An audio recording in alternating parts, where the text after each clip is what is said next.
Grønn torsdag. Today, which is very nice and quite nerve-wracking.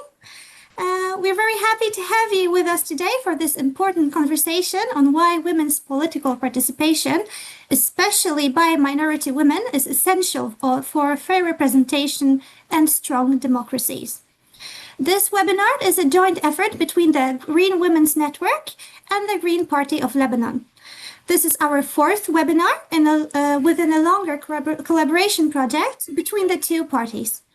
The collaboration project is supported by NOREC, the Norwegian Agency for Exchange Cooperation. We're lucky to have two fantastic moderators with us, Eyun, the International Officer of the Norwegian Green Youth Party, and Jude, the representative of the youth in the Green Party of Lebanon. They will be guiding us through this session. Say hi, Eyun and Jude. Hi. Hello. Wonderful. We're also excited to hear from our two speakers, Doumit from the Green Party of Lebanon and Tanja Boelman from the Norwegian Green Party. You will hear more from both from and about Jinane and Tanja before their sessions, but I'd like to give you both a warm welcome right now. Today's goal is to share experiences, learn from each other, and build understanding across borders and cultures, specifically within the topic of women's political participation and how it manifests itself within organization and campaign work. We in the Green Women's Network hope to gain much insight and inspiration from today's session. Some quick notes before we begin to all of us.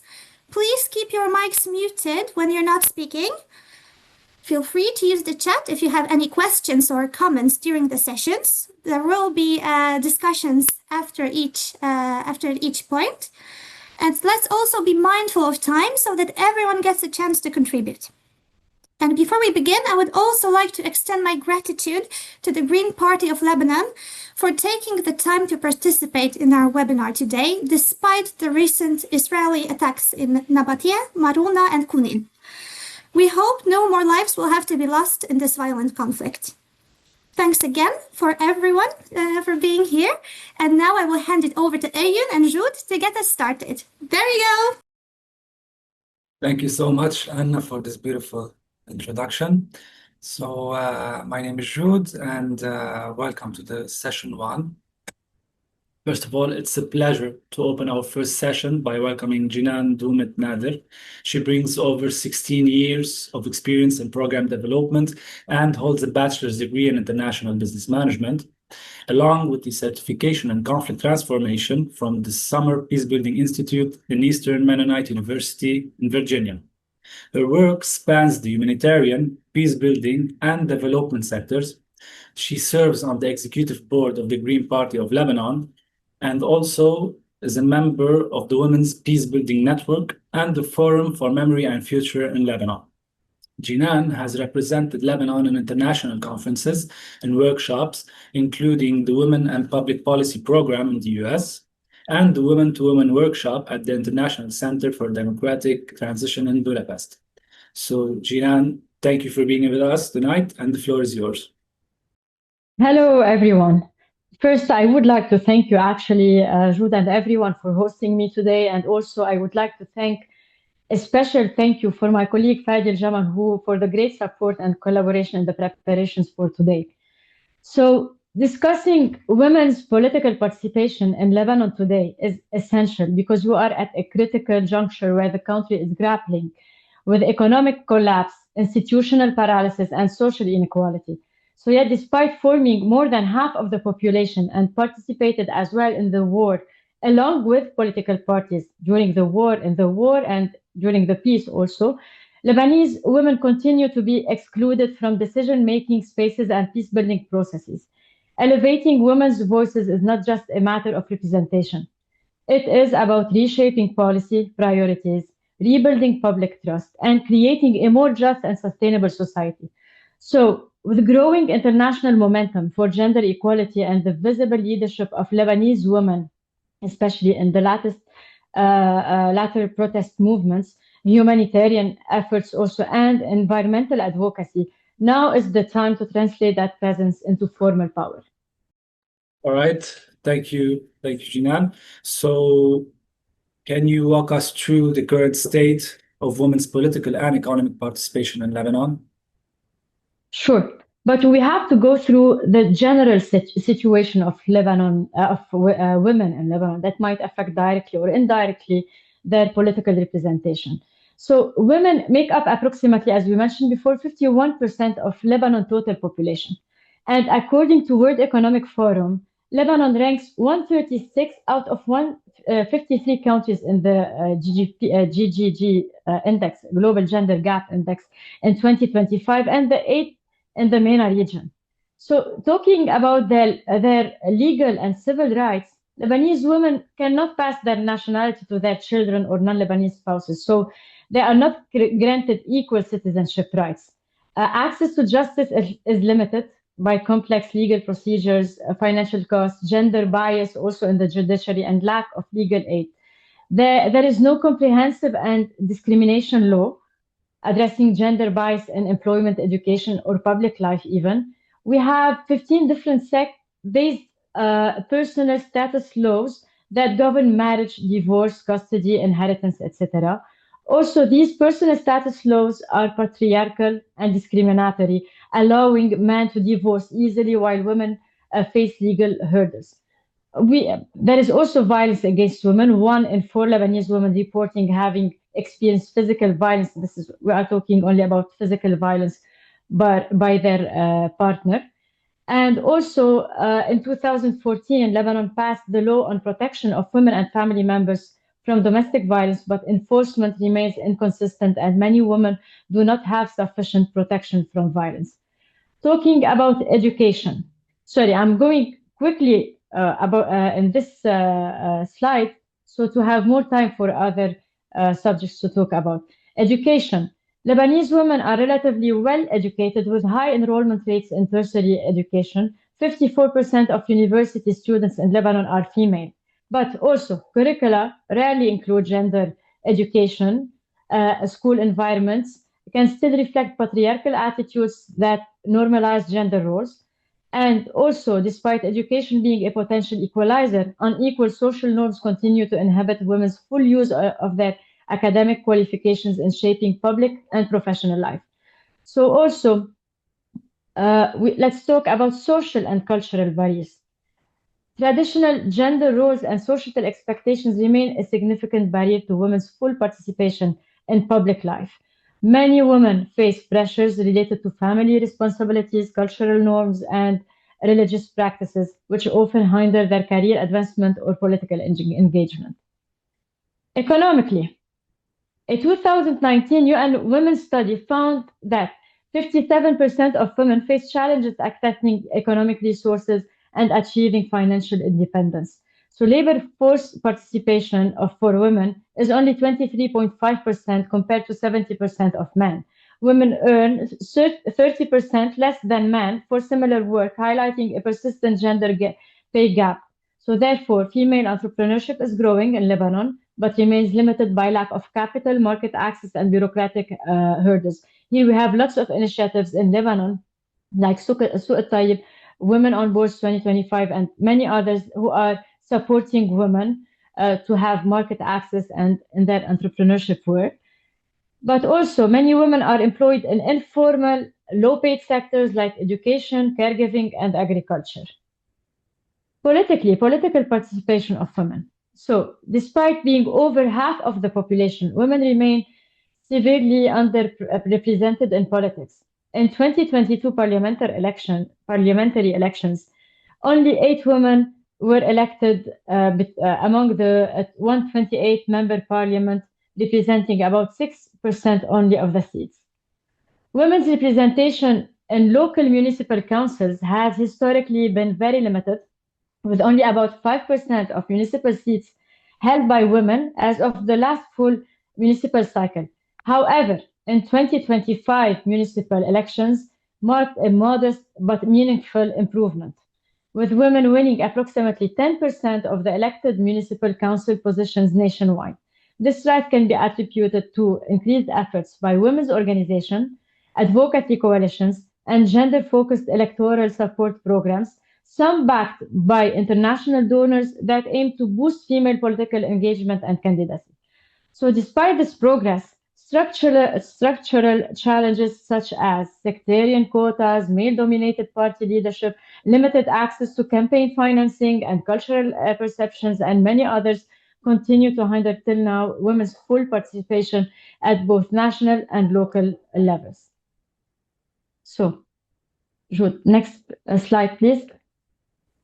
Thank you, Jinane. And now, can you tell us about the contributions of the Lebanese women in national and international arenas, providing insights and lessons for global counterparts? So, despite the challenges, let me just quickly go through something before talking also about the women role.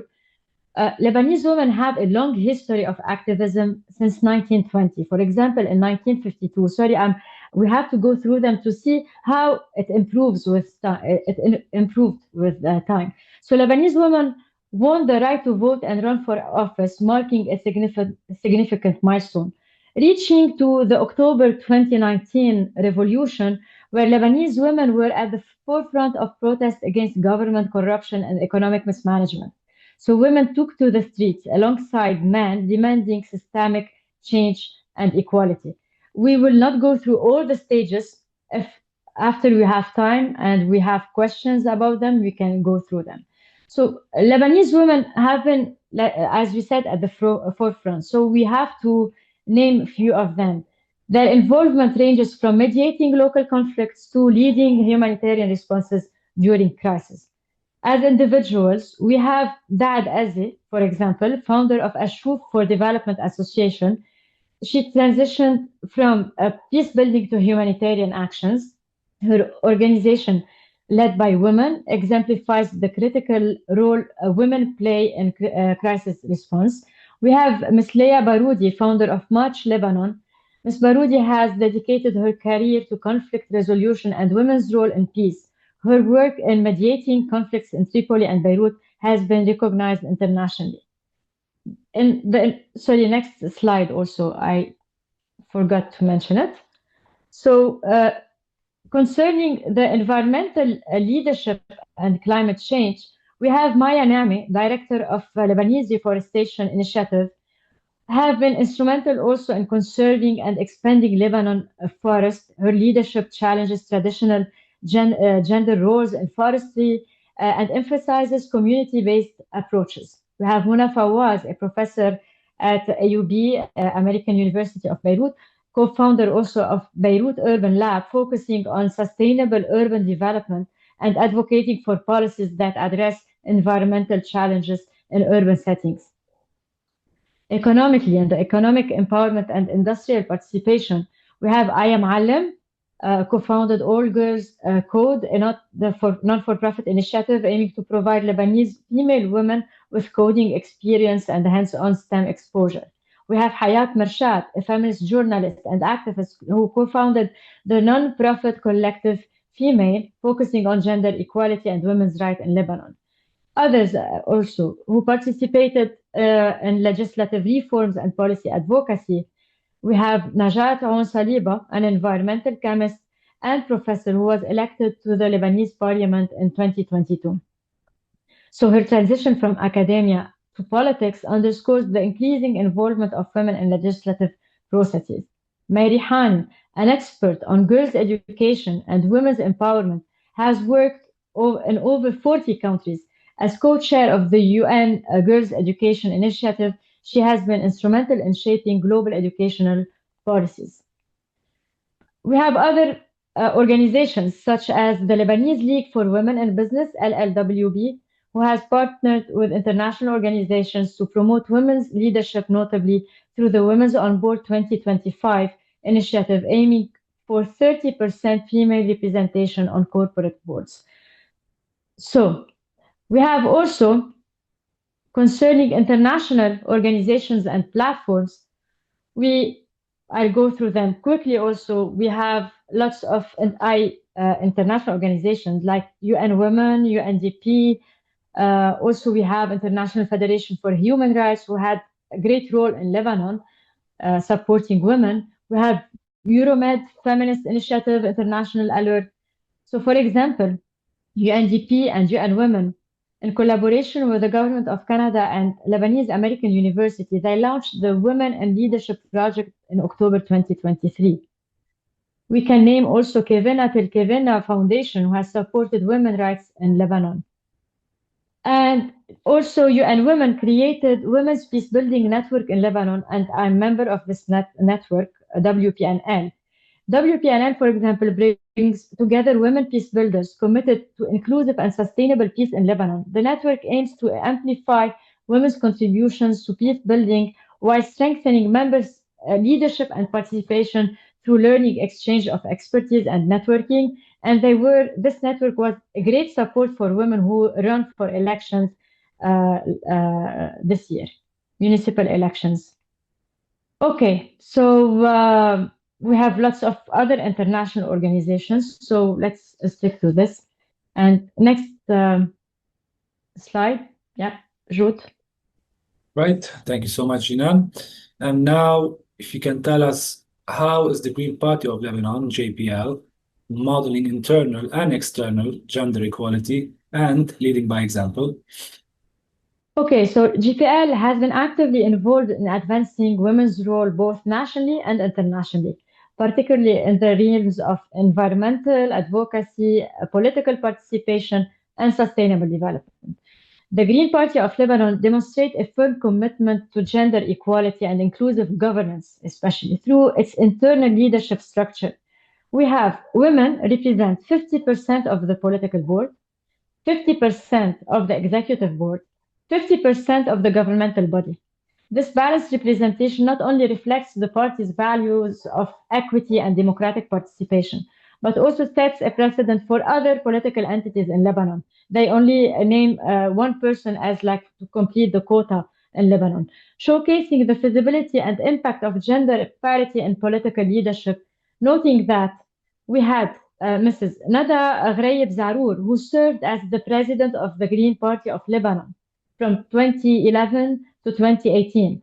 Mrs. Zarour was the first woman who led a political party in Lebanon. She has represented GPL in various, international conferences and platforms and other in various countries, focusing on environmental issues and women's participation in politics. GPL also collaborated globally, and also there were policy contributions, like we collaborated with Asia Pacific Greens Federation. So the GPL contributed to the translation of the women and gender equity policy into Arabic, facilitating broader access and understanding within the regions. Also, we participated with the Arab Network for Climate Action, CANAO, working collaboratively on climate action initiatives and promoting women's involvement as well in environmental policymaking. We engaged with the UN, with several UN initiatives actually. So we focused on women's leadership and environmental sustainability, contributing to projects that aim to enhance women's role in climate action and governance. Also, we are a member of the Global Green Network, participating in international conferences, advocating for general equality and environmental justice on a global platform. We have also, several candidates, several members of GPL participated in the elections, and they were supported by GPL in general. We have also led impactful campaigns that address environment, leading legal action against violations of public river and coastal spaces, hosting annual beaches cleanups and nationwide tree planting drives, launching campaigns to reduce armed violence and protect civilians, annual tree planting campaigns all over Lebanon. Also, all this engaging women in those initiatives. And we also have, I don't know if I still have time to talk about future plans. So if I have time, I proceed. So building also on this, GPL is committed to expanding its impact across key areas of national economy. So our future agenda includes the following core values: Sorry, let me just turn off because low battery. Okay. You can hear me now also? Okay. GPL future plans are like to support women, youth, and reformist candidates while building coalitions for democratic renewal. This is to enhance political participation and representation. Also, to work on environmental justice, pushing climate action, holding polluters accountable, and expanding community-led green projects. Also, we can go into more details after if we still have time. So we are also working on, we are aiming to work on public awareness, creating green education centers, and launching a media platform to inform and inspire. As local development, we aim to support municipalities with a sustainable transport, waste management, and energy saving initiatives. And also as institutional internally growth, we will focus on building internal capacity and expanding ties with international green parties, especially through partnership like the one with Norway's MDG. Other new initiatives to conclude, we have include like launching youth and women wings, piloting green hubs across regions, and advocating for policies like a national tree week and environmental civic service in school. So this is all about GPL for now, but as I mentioned, if we still have time after, we can go through more details about our programs and future plans. Yeah, so thank you. Thank you so much, Jinane, for answering these three questions. And now, as we're going to wrap up the first session, if you can briefly explain or tell us your opinion on how can Lebanese and Norwegian green women work together more closely, thus leading to a meaningful collaboration, and how does it look like to you? Actually, we have lots of ideas in mind. I'll go through them also briefly. We can check them in details after. So yeah, we can focus on several impactful areas. Let's say if we want to talk about women's political empowerment, we are thinking of mentorship programs. Create mentorship programs where experienced women in leadership roles with MDG mentor, emerging female leaders in GPL. This can include regular knowledge exchange sessions and skill building workshops on advocacy, electoral campaigning, and leadership. 2. Exchange visits and joint conferences. Organize exchange visits or conferences to discuss challenges in political participation, share strategies, and showcase success stories. These forums can also serve to analyze barriers to women's political representation in both countries and build solidarity. Concerning advocacy for gender equality and civil rights, 1, we can coordinate joint advocacy campaigns to highlight critical women's issues such as equal pay, reproductive rights, and domestic violence legislation. These campaigns could involve social media webinars and public engagements targeting both countries. We can talk about also civil marriage advocacy. Concerning economic empowerment, we can do entrepreneurship programs, launch initiatives that support women entrepreneurs in Lebanon and Norway, including training in green business development, microfinance access, and sustainable economic opportunities. Workshops, we can have also workshops on financial independence, like offer joint workshops on training sessions on achieving financial independence, or topics like personal finance management, investment opportunities, and understanding gender-based economic barriers. We can work on combating gender-based violence. We can do projects concerning research and data sharing, like collaborative studies, conduct joint research on the status of women in both countries, focusing on key areas like employment, political participation, education, and societal challenges. The findings can be used to fuel advocacy efforts and inform policy recommendations. We can do also data exchange, definitely, by set up a platform, for example, to share gender-related statistics and success stories from both countries, helping to tailor more specific interventions and advocacy campaigns. Concerning the environmental advocacy and women leadership in climate action, we have a women's role. We can work on women's role in green economy, highlighting women's leadership in renewable energy, sustainable farming, and conservation efforts. We can encourage collaboration on climate justice and the promotion of green jobs for women. Also, we can work together to amplify women's voices in environmental policy discussions, advocating for more inclusion of gender perspectives in climate change action plans.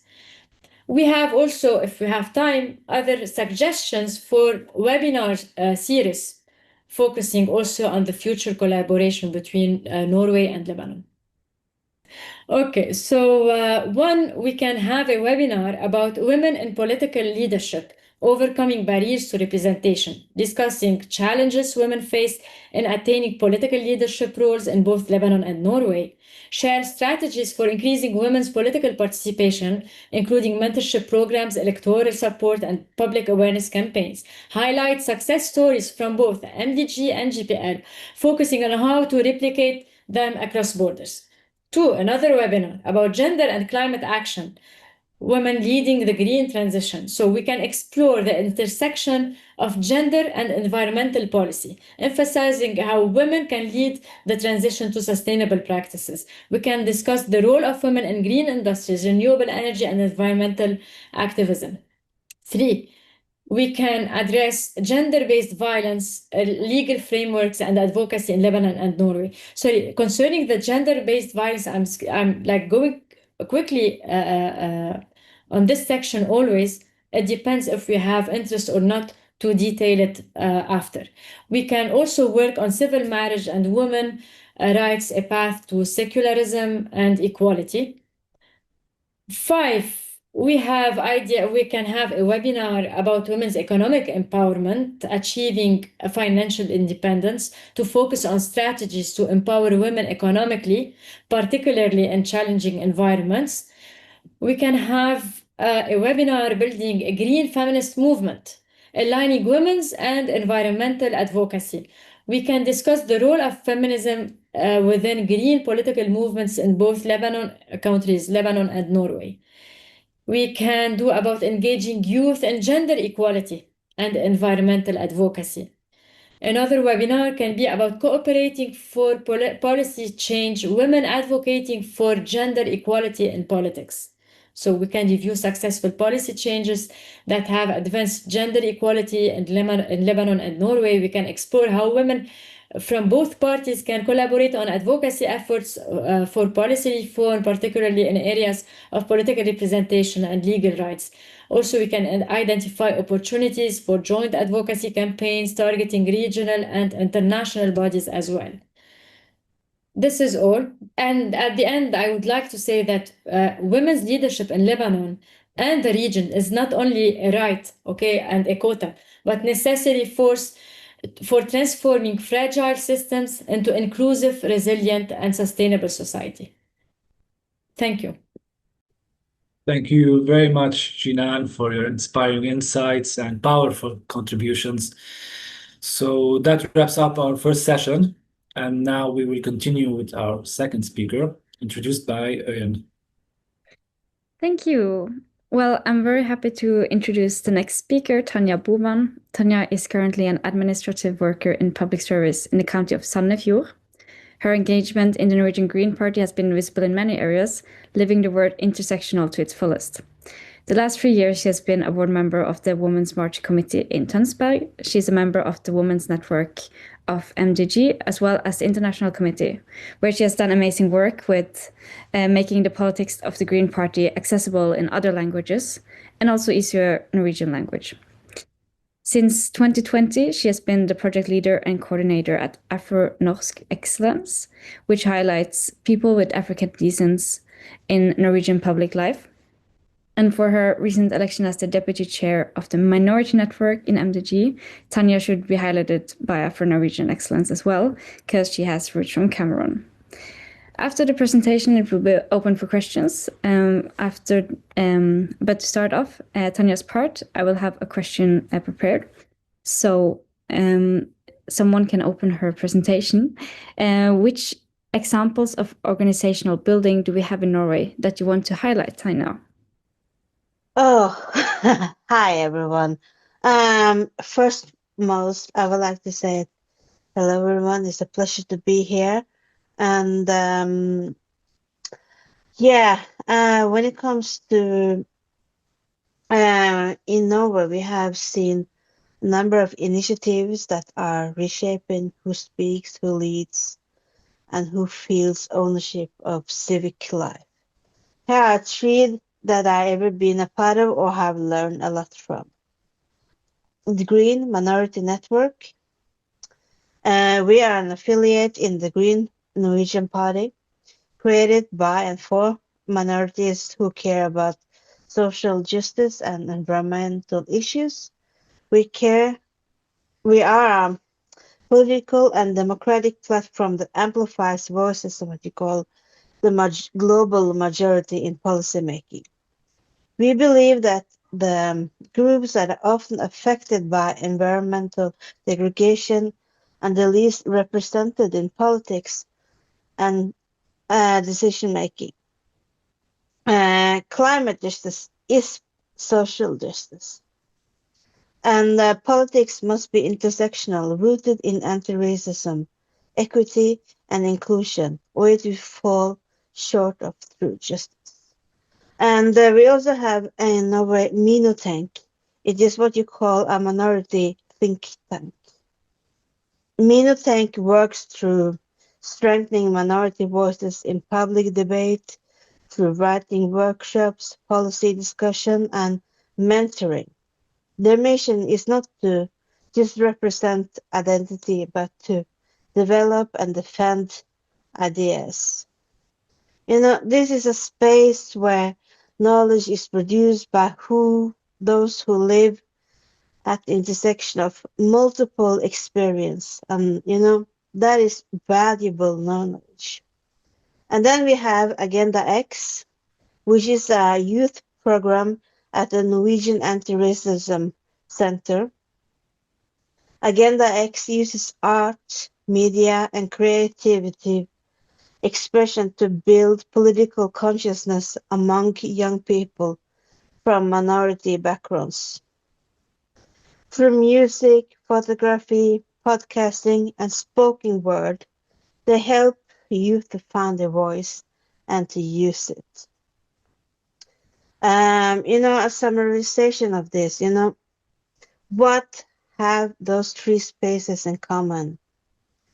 They just don't just bring people in, they equip people to take ownership of debate, institution, and of our future. And most importantly, we build networks because no one can change this so-called system alone. Thank you, Tanya. So I have a next question.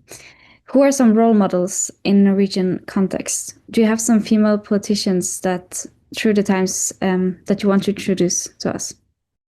Yeah, absolutely. It has been marginal, but it's a progress nonetheless. In 2005, Krishna Chudasama was appointed State Secretary of Ministry, Children of and Equality. Born in Tanzania to Indian parents, she was the first high-ranking political appointee in Norway with both African and South Asian roots. Her appointment was a remarkable milestone. It showed that political leadership could reflect broader parts of Norwegian society, even if it didn't make headlines at the time. And then we have next slide. The same year, Helga Pedersen became the Minister of Fisheries and Coastal Affairs and became the first Sami person to serve in a Norwegian cabinet. She was also the first Sami person to hold a position of deputy leader of the Norwegian Labour Party. Her appointment was deeply significant, not only for the Sami community, but for how the nation recognizes indigenous voices at the highest level of power. Her ownership helped to challenge those long-standing invisibility of Sami people in national politics, and set a precedence for indigenous representation in government. Then, just 2 later, in 2007, Manuela Ramin Osmundsen was appointed Minister of Children and Equality. She became the first cabinet minister of African descent in Norway. That alone was historic, but the significance ran deeper. For the first time, a black woman held executive power. It challenged assumptions about who belongs in leadership. Although her time in office was short, she opened the door, one that could no longer be closed. Later on, we have Hadia Tajik, who took another step forward. She became one of the youngest ministers in Norwegian history, and the first woman of Muslim belief. From 2019 to 2022, she held the position as a deputy leader in Norwegian Labour Party, being the first person of color to hold such a position, but also the first woman of Muslim and Asian Pakistani heritage in Norway. With backgrounds in journalism, law, politics, she handled intense media attention and public pressure. But more importantly, she inspired, if not thousands, especially young women with various minority backgrounds in Norway, to believe that politics belonging to them too. She helped normalize diversity in leadership, not as a statement, but as a reality.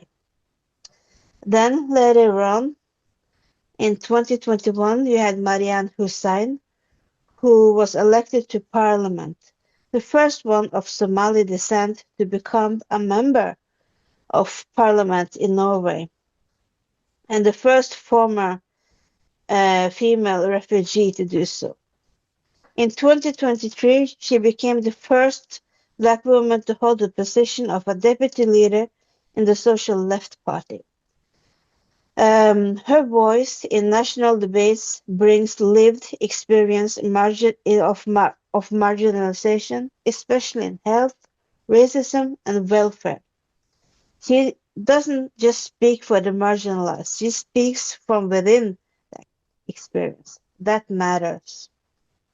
And then, in 2023, our own Lan Marie Berg of the Norwegian Green Party became the first woman of Vietnamese heritage elected as a political deputy leader in Norway and the first of color in the MDG. She brought new perspective and importance to environmental politics and challenged old ideas of who can lead, and also our first parliamentarian of color. A brief summarization of this can be: each of these leaders has shifted what is imaginable. They have shown that politics in Norway is not the exclusive territory of one identity, one background, or one path. Yeah. The space they made is not just by being there, but staying there, even though it's been tough, even they face criticism, harassment, or doubt. That to me is what leadership looks like. And that's why representation matters.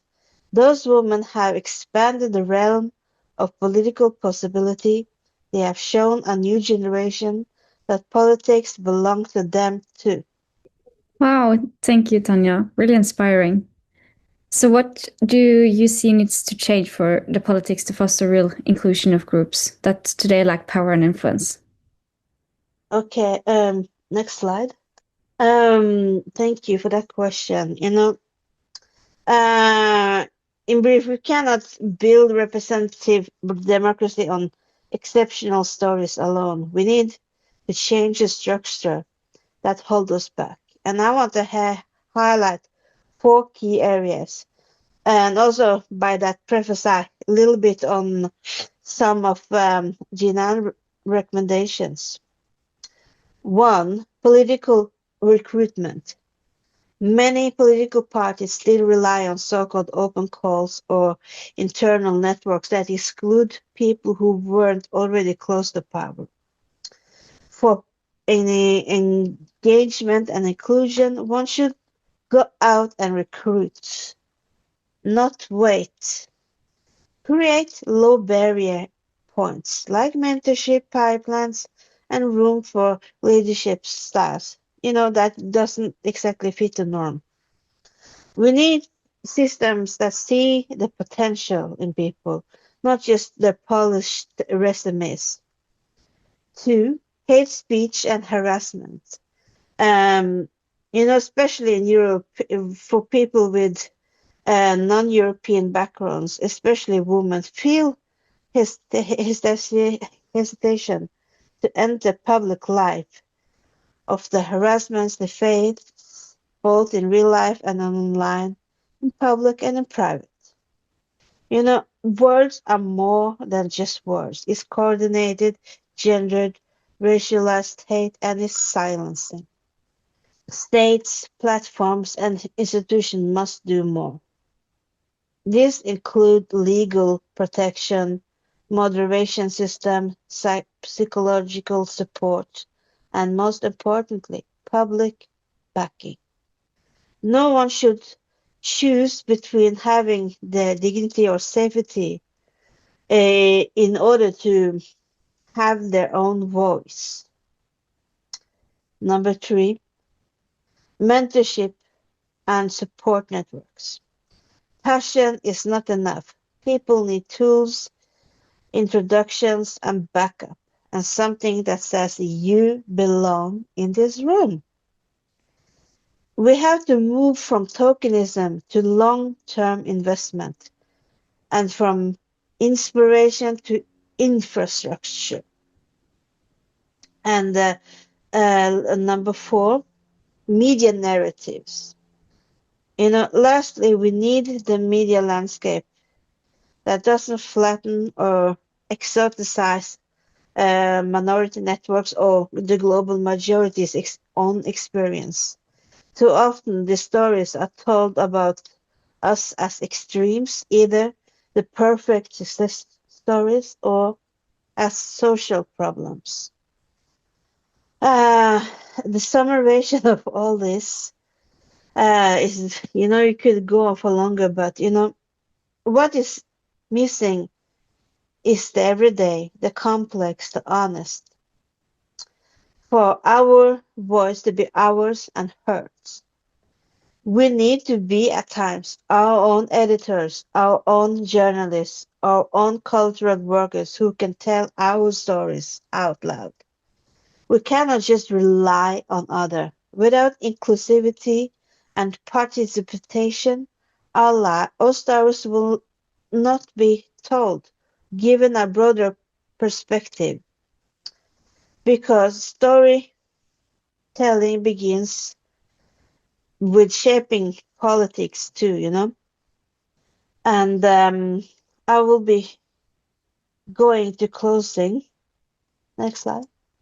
Let me close with it.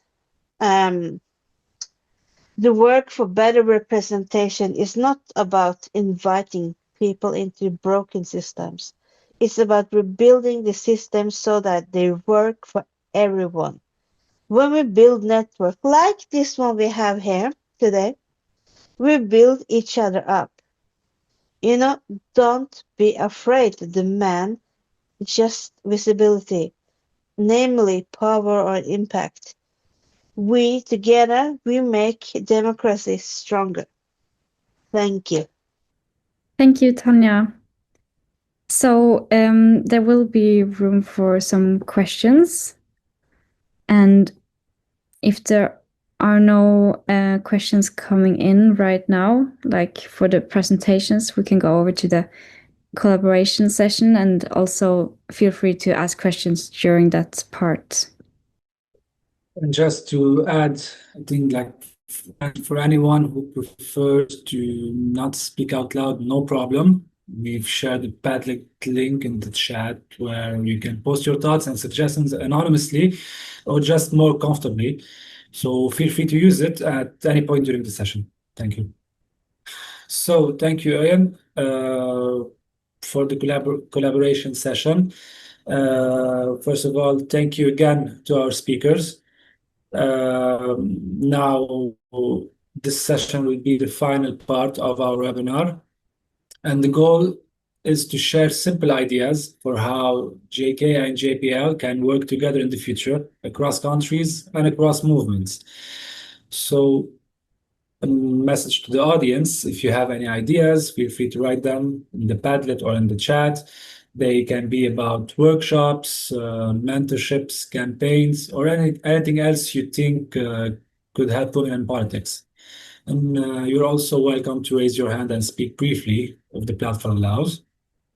And to help us get started, we asked Jinane and Tanya to each share one or two ideas for future collaboration.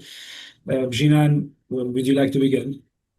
Okay, so as I previously mentioned, concerning the political empowerment, we can organize mentorship programs, like create mentorship programs between Lebanon and Norway, and also make exchange visits and joint conferences to discuss challenges in political participation, share strategies, and showcase success stories. These forums can also serve to analyze barriers to women's political representation in both countries and build solidarities. We can also work on environmental advocacy and women's leadership in climate action. So, as I mentioned, we can focus on the role of women in climate action, highlighting women's leadership in renewable energy, sustainable farming, and conservation efforts. We can discuss more details if we prioritize what are our interests. Also, we can work together to amplify women's voices in environmental policy discussions, advocating for more inclusion of gender perspectives in climate change action plans. So those are two, and I mentioned more before. As well, we can also talk about economic empowerment. All right, thank you, Jinane. And now, Tanya, over to you. Yeah, I just I concur with Jinane, and like it's been said before, I can say like this networks like this don't just build individual capacity, they bring a fertile ground for future collaboration by connecting cross movement, generation, and backgrounds. We open the door for long-term partnership, not just within our countries, across borders, lasting change, it doesn't happen in isolation. And together, when you organize, things happen. And I believe, a woman's voice is, it is, strong forces are afraid to take us seriously. But if you look through history and you look through different culture where matriarchy is a strong force, you have way less conflicts. You have more equal living among people. So yeah, I believe a woman's voice is a very important voice to bring in, and that is my summary of that. Thank you, Tanya. Ryan?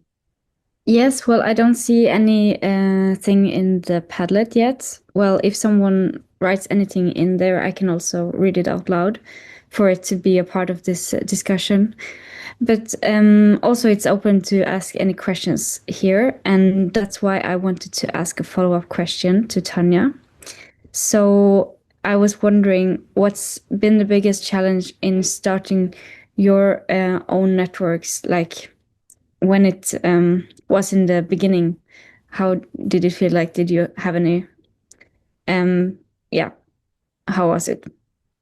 I will not say it was hard, but it was not exactly easy either, because to have a minority network, there are very few other countries who have a similar network.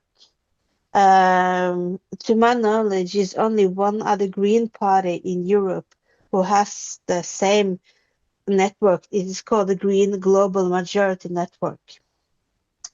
And but I feel like, that party itself, the Norwegian Green Party, has been very welcoming and inviting to hear us, to see us, to acknowledge us as to what we can bring. We were started as an initiative last year, and we was formalized properly this year.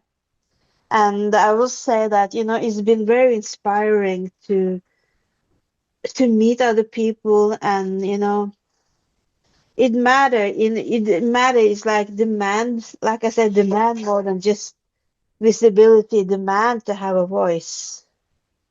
So don't be afraid of that. So yeah, keep on going. Yeah. Very cool.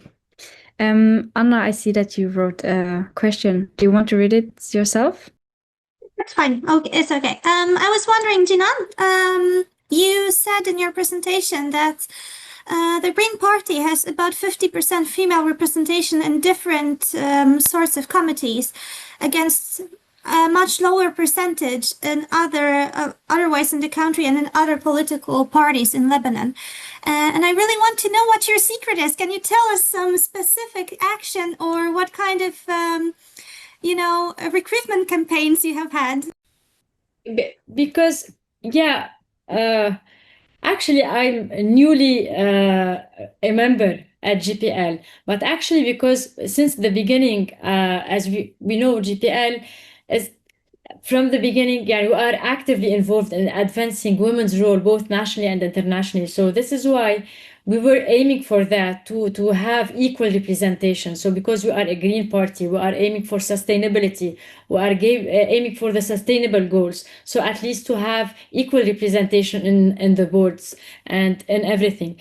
And especially when we had Nada Zarour elected as president of the Green Party of Lebanon. So this is to show the change that we can make in Lebanon, especially that we have the local Lebanese parties, political parties in Lebanon, are very patriarchal and very, the role of women is only to fulfill the quota in Lebanon. So without having a real representation of women, or only for marketing purposes.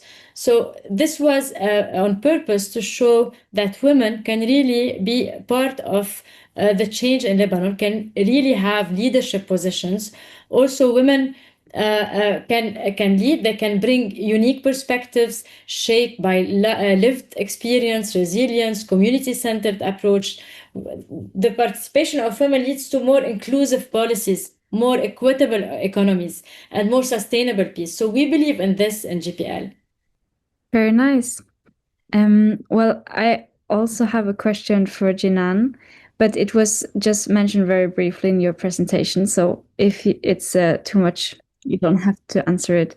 But you were mentioning the October 2019 uprising as part of the women's movements.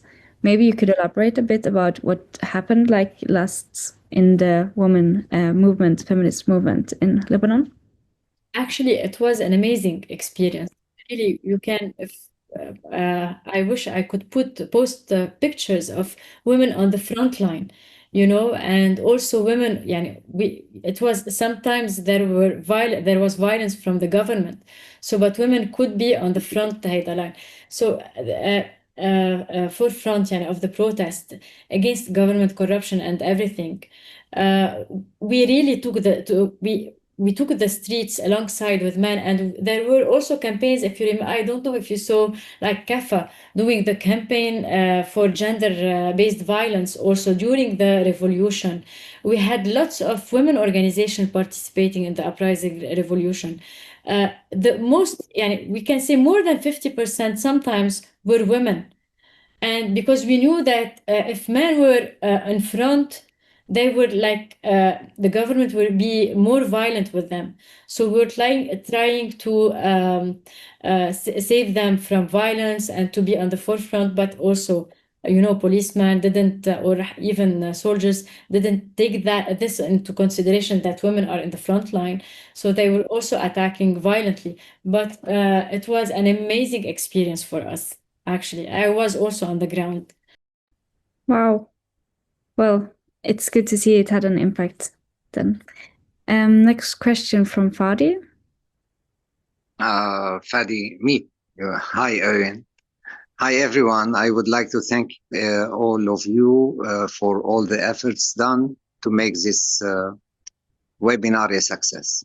I am trying to, I don't want to add more words on after Jinane, but if you are asking about how GPL managed to target women to come into GPL, let me reverse this question. How GPL women did target men to be GPL members?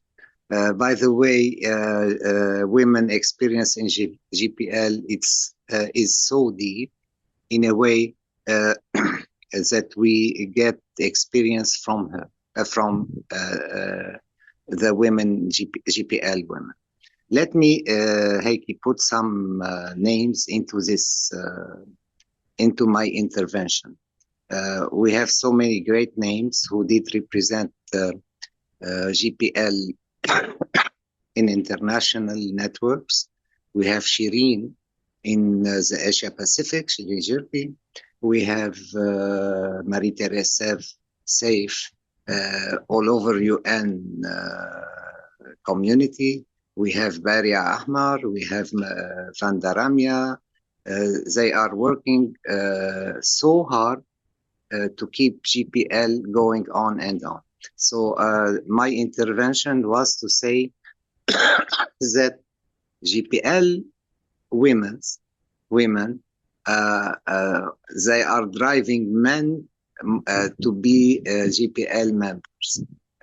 Thank you for this fruitful webinar, and we hope to continue cooperating, especially in our MDG GPL program funded by NUREC, that we are working to complete the implementation of the rest of the activities, and hoping to start focusing on writing a new proposal in order to enhance our cooperation. And sorry if I forgot many Lebanese women, and especially GPL women, in this contribution. Thank you.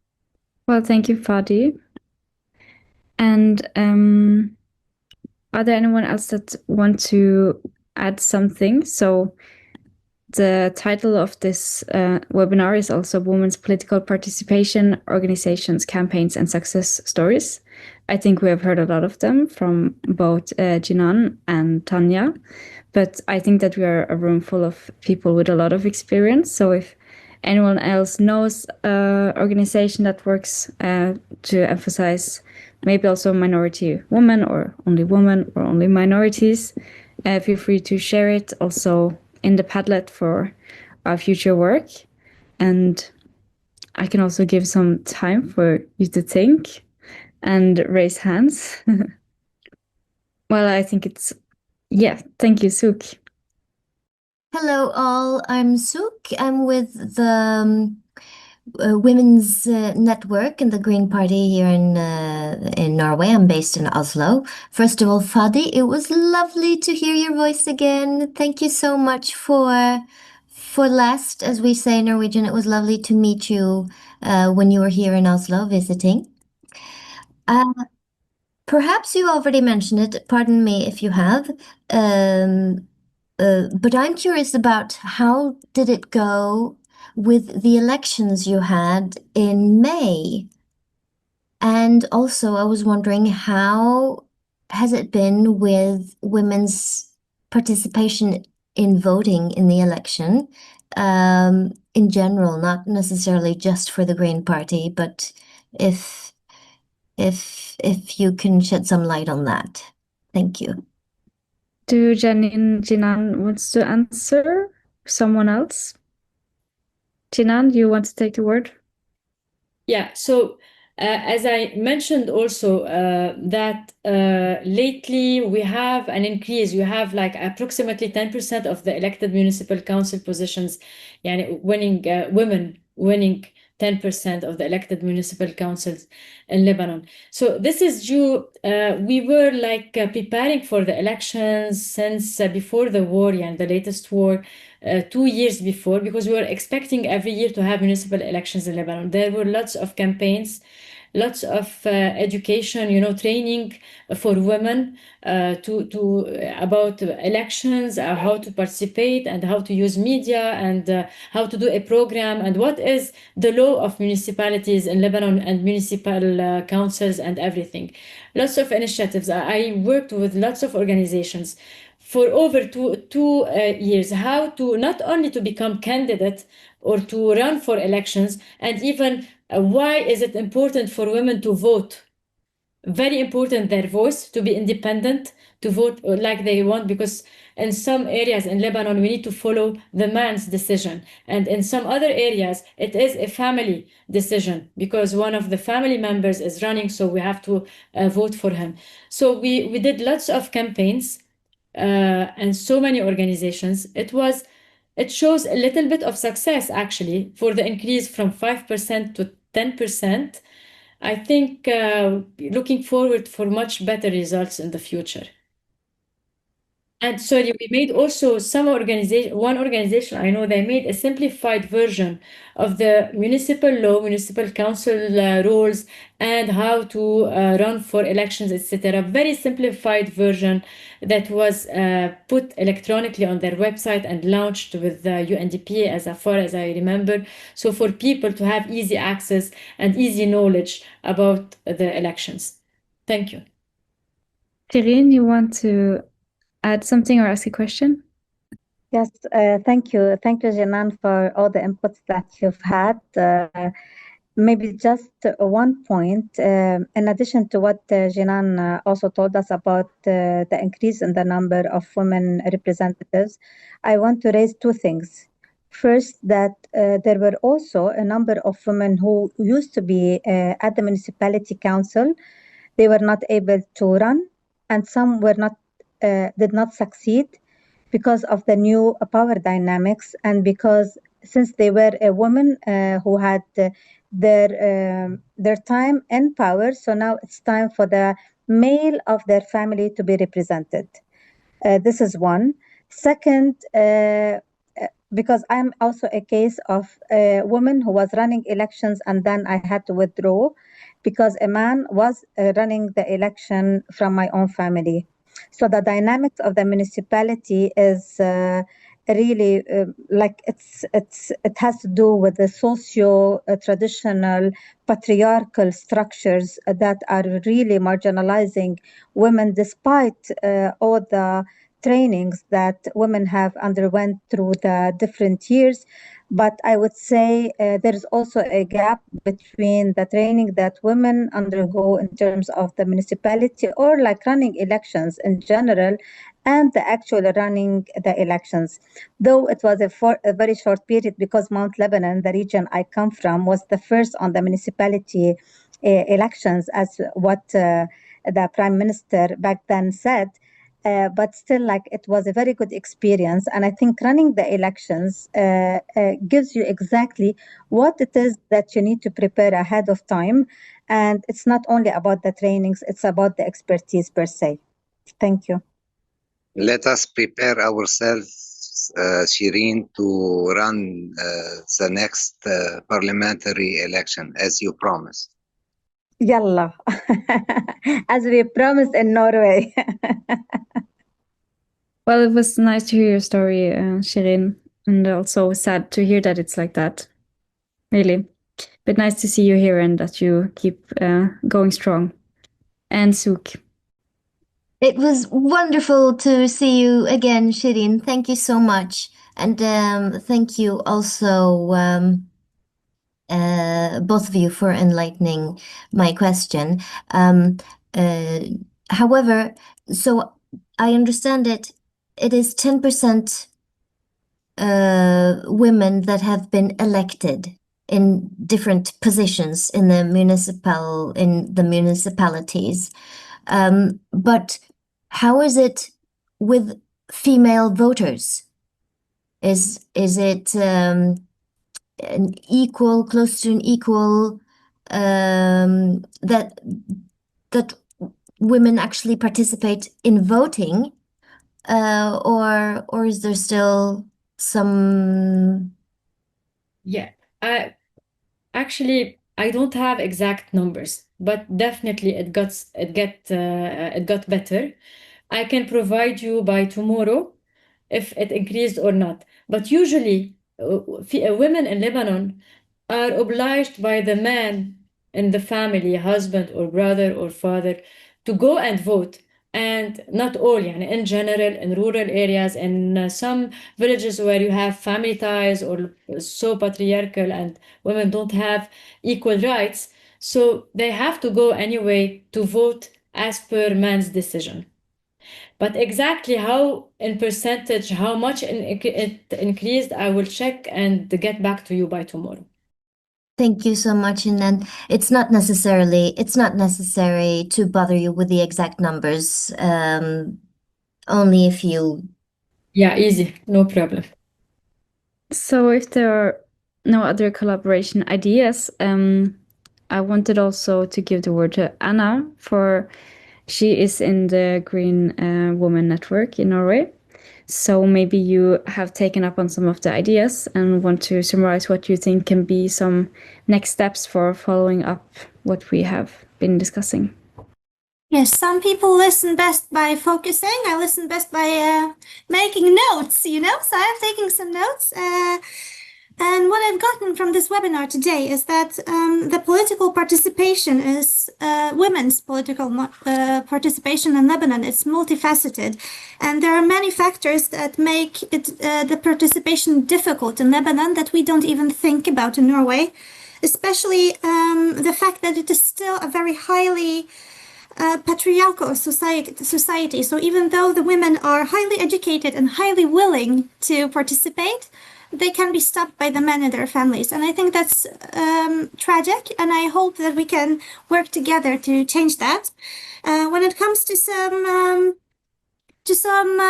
concrete mentorship, to some concrete collaboration projects we can work on. Jinane has been talking about a possible mentorship program, and I think that could be very relevant for us in the Green Women's Network, that we could exchange our experiences and empower each other to work even better. You have also talked about possible, what was that? Let me find my notes. Give me a moment. We had data exchange. Thank you. I think that would be really good, especially, for example, regarding Suk's question. I think concrete numbers can help us create legislation and campaigns that can be fruitful both to Norway and to Lebanon. You have also given us some really good networks that we could look into. For example, there was the one that you are a member of, Jinane, the Peace Building Network, or the UN Women and Leadership Project. I think those are something that we could absolutely look into. But I think that this here is just a well of knowledge, and our collaboration will not be stopping here. I'm hoping that we will be able to either create a new webinar or maybe put down some kind of concrete working group to work on something else. I know that the Women's Network has been talking about perhaps creating a kind of Lebanon deputy, that we have a concrete person that is going to work with the Green Party of Lebanon, so that you have one person to talk to who can then talk with others. And I think that would be very practical, and I hope that GPL can do the same with MDG. Yeah, so I think that's about it from me. Again, do you want me to take the roundup as well, or do you want to take? I can wrap up if you want. Yeah. So I think it's been really interesting to listen to the presentations from Jinane and Tanya, and also interesting to hear the discussion afterwards. And also I think we have some difficulties in Norway that you might stumble upon in Lebanon that we can then share how we are dealing with these difficulties when it comes to women participating in politics, for example, when they have children, etc. So these are things we still struggle with, of course. And I want to also thank everyone that came today, also the speakers and the audience and the organizers from the Green Party of Lebanon and from the Norwegian Green Party. And also this webinar will be available. It has been recorded and it's going to be shared at what is called Grønn Torsdag. And this will be available then on YouTube. So also there was a post-webinar survey that was posted in the chat. So if everyone can might fill that out, it's very helpful for us. And also a last idea, it was to take a group photo. So I wanted maybe before we end today, have a group photo because we are on Zoom and there are no presentations. So I can see every screen of yours, like in one of my screen. So if everyone that wants to turn on their cameras, I can click the button to take a photo. So it's really nice to see more faces here. I hope that it will work for you. And I will just wait a little minute for some more faces to show up. Beautiful, beautiful, beautiful. So also I will count to 3 and then you can smile and look into your camera. So 1, 2, 3, smile. Oh yeah, one more. I think you heard the clicks. Probably not. Maybe it's just on my computer. But I have some nice pictures of you now. So very good. You can find it on social media from the Norwegian Green Party, for example. I think we can manage to post it there on Facebook. Yeah. Then Anna or someone else that wants to say something. Before we wrap up, I just want to thank both our two wonderful speakers for sharing their perspectives, but also thank our wonderful moderators, Eyun and Ruth. You have been doing a wonderful job, and this has been a really smooth sailing kind of webinar. So thank you so much. Thank you. I appreciate it. Thank you. And also see you again soon. Thank you, everyone. Thank you. Grønn torsdag.